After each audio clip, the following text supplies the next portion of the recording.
네, 안녕하세요. 신바람 국어교실의 신바람입니다. 자, 오늘 우리가 함께 공부할 교과서는 좋은 책 신사고 교과서 2학년 1학기 3단원의 첫 번째 소단원 벽돌을 메고 학교에 갈 수 있나요?에 대해서 배워보도록 하겠습니다. 자, 우리가 배울 벽돌을 메고 학교에 갈 수 있나요? 우리 교재 70쪽입니다. 오늘도 열심히 공부해 주시길 바라면서 바로 수업 시작하도록 하겠습니다. 자, 이 글은요, 강연 대본입니다. 강연을 하기 위해 쓴 글이고요. 자, 벽돌을 메고 학교에 갈 수 있다는 제목, 그게 무슨 뜻인가요? 그것을 한번 유의 깊게 우리가 궁금해하면서 그것을 해결하는 글 읽기를 해보도록 하겠습니다. 자, 다음 문단부터 가도록 하겠습니다.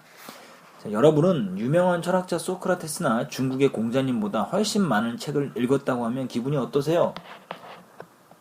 아마 어깨가 으쓱해질 거예요. 지금 질문을 하고 답을 했죠. 근데 철학자 소크라테스나 중국의 공자님이라는 어떤 청중들이 잘 알만한 대상을 이야기함으로써 흥미와 호기심을 유발하고 있습니다. 자, 따져보면 이것은 사실이랍니다. 왜냐하면 그때는 오늘날과 같은 형태의 책이 없었거든요.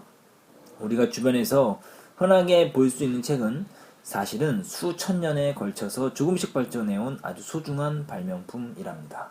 자, 그럼 지금 이야기하는 게 뭡니까? 지금 책에 대해서 이야기하는 거예요. 이 책이 뭐가 되는 겁니까? 화제가 되는 거예요.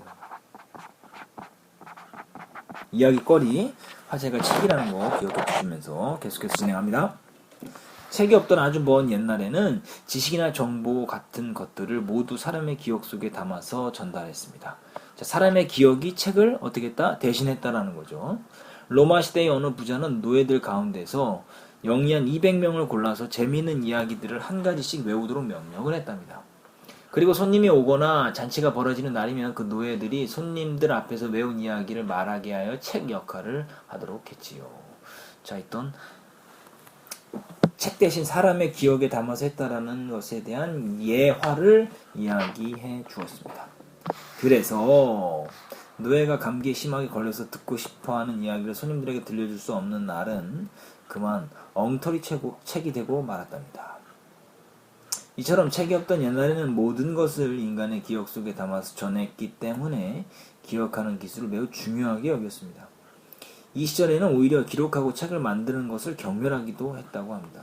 소크라테스도 글을 쓴다는 것은 기억력에 나쁜 영향을 준다라고 하면서 슬퍼했다고 해요. 자, 왜요? 왜 슬퍼했냐면 기억하는 기술을 소중하게 여겼고 그리고 모든 것을 기억 속에 담아서 전달했기 때문에 그런 거죠. 정말 생각해보면 웃음이 절로 터지는 이야기지요. 그렇지만 결국 인간은 기억의 단점을 보완하기 위해 문자를 만들고 책도 만들어서 책이 없던 옛날에는 상상도 못했을 오늘날의 문명을 일구어냈습니다. 자, 문자를 만들고 책을 만들었다. 왜 그랬을까요? 문자를 만들고 책을 만들었다는 건 결국 지식을 뭐 할 수 있다? 축적. 지식을 저장할 수 있다는 거죠. 지식을 축적할 수 있다.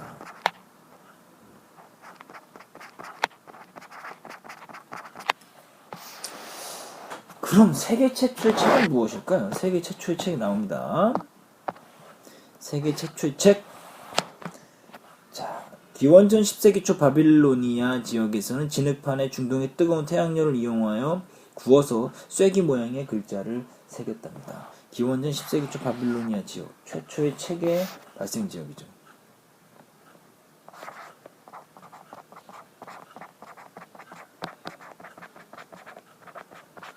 발생 지역이다.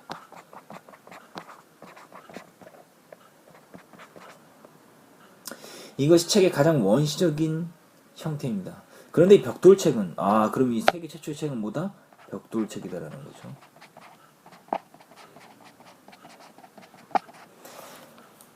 벽돌책은 기록한 내용을 오랫동안 전할 수 있었지만 무거워서 들고 다니기에는 어려움이 많았습니다. 자, 보세요. 기록한 내용을 오래 전할 수는 있었다. 이것은 장점이죠.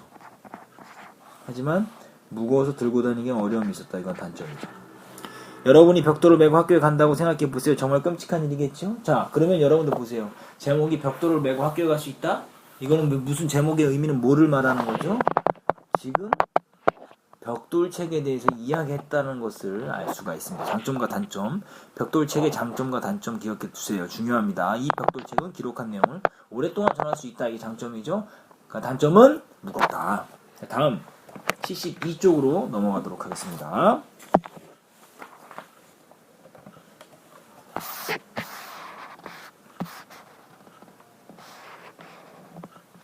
그래서 이집트에서는 나일강 삼각주에서 자라는 파피루스라는 식물의 잎을 사용하기 시작했습니다. 너무 무거웠어요, 벽돌책이. 그래서 이집트에서는 파피루스라는 식물의 잎을 이용하기 시작했는데, 파피루스의 겉껍질은 겉껍질대로, 속껍질은 속껍질대로 서로 엇갈리게 엮어낸 뒤 이것을 부드럽게 두들겨서 종이를 만들어낸 것입니다. 자, 이것을 보시면 이게 파피루스 책을 만드는 방법이에요.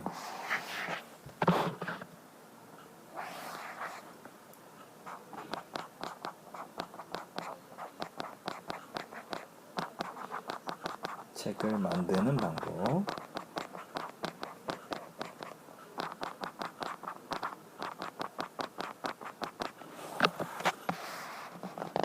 이렇게 만든 종이는 요즘 우리가 쓰는 대자리 방석과 비슷한 모양이었습니다. 여기에 글을 써서 한 장 한 장 겹쳐놓은 것이 책이 된 것이지. 옛날 사람들이 이렇게 거추장스러운 책을 얼마나 소중히 여겼는지 모른답니다. 특히 속껍질로 엮어서 비교적 부드러운 파피루스 종이는 왕이나 왕비처럼 신분이 높은 계층에서 주로 사용했습니다. 그러니까 겉껍질은 주로 신분이 낮은 사람들, 속껍질은 신분이 높은 사람들이 썼다라는 거 아시겠죠? 그들은 이 종이에 글씨를 쓰기도 하고 이집트 사원의 깃발로 사용하기도 했다고 합니다. 원래 책이란 뜻의 바이블이란 말은 바로 이 갈대의 이름 파피루스에서 생겨난 것이랍니다. 자, 그렇지만 자칫하면 부스러지는 파피루스 책을 한 장씩 들춰보기란 여간 불편한 것이 아니었습니다. 사람들은 국리를 거듭한 끝에 이것들을 서로 이어 붙여서 긴 두루마리가 되도록 했고, 또 책을 만들 수 있는 다른 재료를 찾기 위해 오랜 기간 연구를 했습니다. 자, 자칫하면 부스러진다. 이게 뭡니까? 파피루스 책의 단점이죠. 자, 중국에서는 종이가 발견되기 전에 대나무 조각과 비단을 사용했습니다. 중국의 경우를 이야기하고 있죠. 한자로 책이란 말은, 책이란 글자, 자, 책이란 글자 책은 바로 대나무 조각을 이어 놓은 모양이지요. 또 인도에서는 자작나무 껍질과 종려나무 잎에 글자를 써서 책으로 사용했고, 티베트에서는 사냥의 평평한 어깨뼈에다가 그들의 글자를 썼답니다. 자, 보세요. 중국 같은 경우는 대나무 조각과 비단.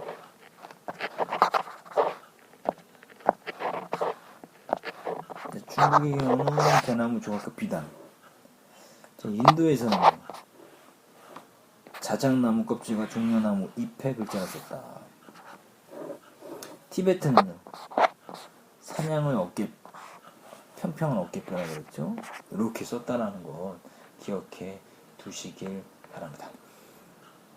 자, 여러분, 이제 옛날 사람들도 책의 중요성을 일찌감치 깨닫고 책을 만들어 사용하기 위해 이렇게 온갖 궁리를 했다는 걸 알겠지요?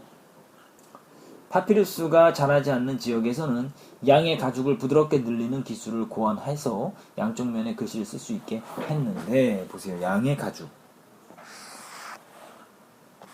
이게 바로 뭡니까? 양피지다, 양피지. 이것이 바로 양피지입니다. 양피지를 만드는 방법.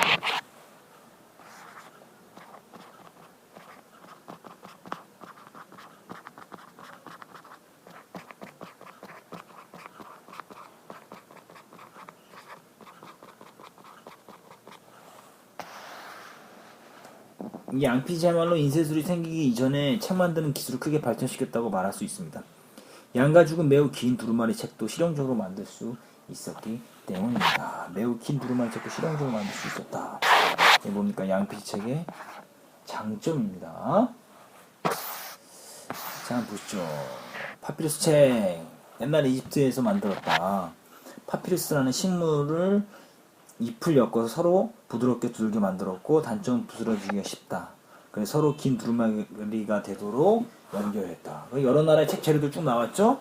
중국, 인도, 티베트의 경우를 이야기했고요. 양피지책이 이제 등장했는데요. 파피루스가 자라지 않는 지역에서 양피지책을 사용했는데, 양가죽을 부드럽게 늘려서 양쪽 면에 글씨를 썼다.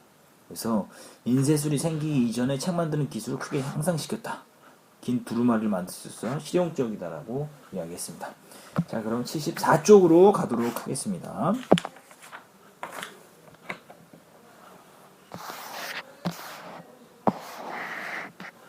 지금으로부터 2000년 전에 이렇게 만든 두루마리 책은 한 권의 평균 길이가 12m나 되었습니다.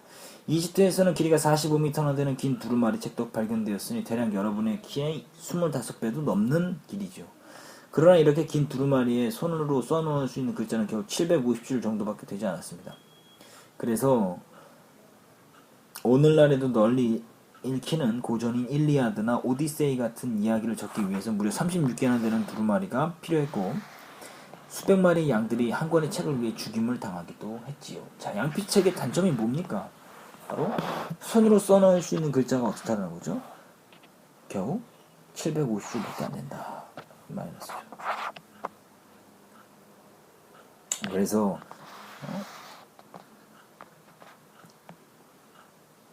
내용이 많은 책을 만들 때에는 많은 양들이 필요하다라는 걸 이야기하고 있습니다. 이렇게 만들어진 책은 책 한 권이 마차에 가득 실어야 크기였기 때문에 요즘 우리처럼 가지고 다닐 수는 없었습니다. 여러분이 학교에 갈 때 가방에 넣어가지고 가는 책을 만약 그 옛날에 두루마리 책으로 만든다면 모르면 몰라도 마차는 몇 대 끌고 가야 했을 겁니다. 기원전 250년 무렵에 알렉산드리아 도서관장을 지냈던 갈라미쿠스라는 사람은 이런 말도 했답니다. 큰 책에는 정말 큰 골칫거리야. 자, 기원전 250년이니까 언제예요? 양피지책. 양피지책에 사용되던 시기, 양피지책을 이야기하는 거죠. 양피지책이 많이 사용되던 그 시대를 이야기하는 겁니다. 그래서 이렇게 정말 큰 골칫거리다 라고 이야기를 하는 거죠. 왜요? 너무 많은 부피를 차지하고 너무 많은 양을 차지하니까 그렇죠. 그렇다면 그들은 두루마리를 왜 요즘과 같이 낱장으로 엮은 책으로 만들지 못했을까요? 참 우습지만 그 당시 사람들은 그런 생각을 미처 하지 못했던 것입니다. 파피루스 책의 고정관념이 오래도록 남아 있었기 때문이죠.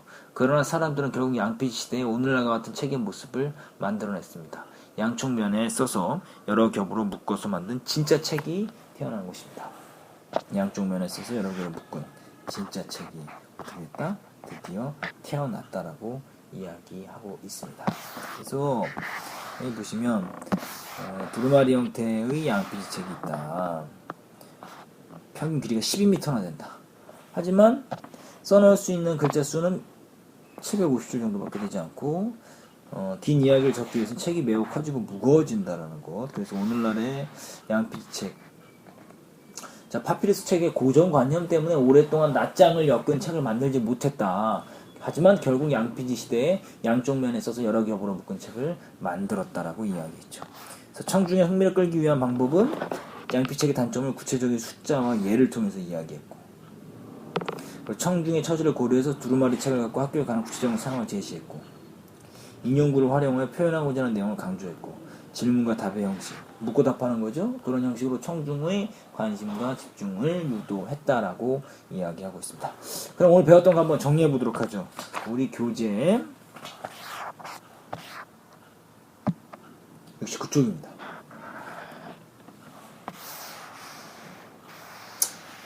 책이 없던 시대의 지식 전달 방식은 모든 것을 인간의 기억 속에 담아서 전해야 된다.